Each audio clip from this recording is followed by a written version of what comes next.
In episode 6, when Abbott picks up the radio, it's Amy on the other end, and he recognizes the voice right away.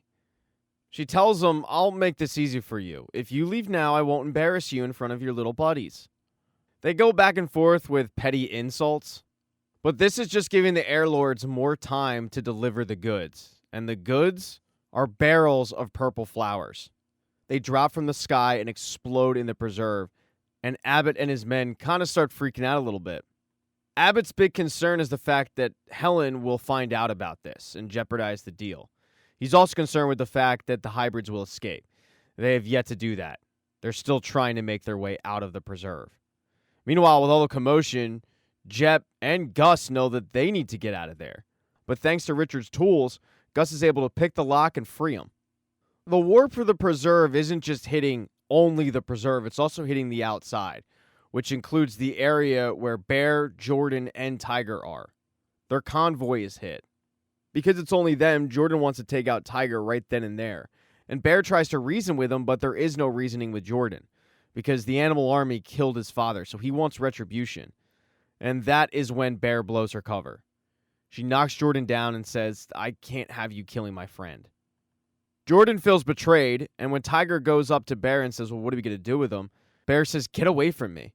Just because I saved you, we're not cool. Now get out of here before I change my mind." Bear then turns to Jordan and tries to explain herself, that she's really just trying to rescue somebody that Abbott's holding at the zoo. She then leaves Jordan to try to make her way closer to the preserve. On her way over there, though, she notices that she's being followed by Tiger. She questions Tiger on why she's doing this, but Tiger reminds her, "We're going to the same place."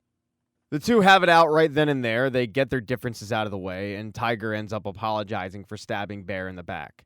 The conversation then gets on to Gus and why Bear cares so much, and she tells her it's because his mom's alive. "I talked to her. I promised her that I would get this cassette to him."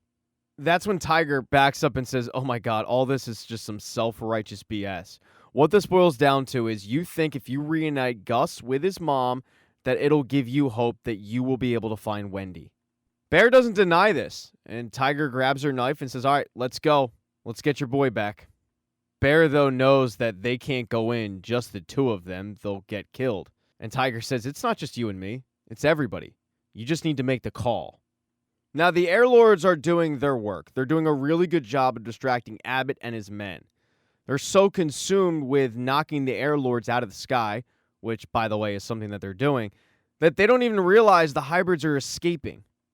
While they're almost out of the preserve, they do end up getting caught by a few of the last men. Timing is everything, though, and that is when Jep and Gus show up. And the last men are no match for the big man. One of the hybrids who isn't there, though, is Wendy. She went looking for Gus. And she doesn't find Gus, but who she does find is Amy. Because while the Air Lords were doing their thing in the air, Amy was on the ground the entire time. Using the Air Lords as a distraction, she snuck back into the preserve to find the rest of the hybrids. The first thing she actually found, though, was Singh's lab.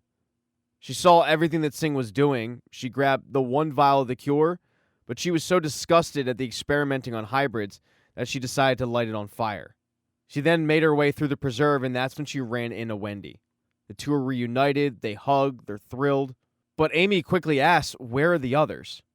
And the others have made their way on a bus that is being driven by Jep. He figures this is his one opportunity to save the hybrids, Wendy or not. But as they're making their way out, that's when they see in the rearview mirror that Wendy and Amy are running towards the bus, and they let him in.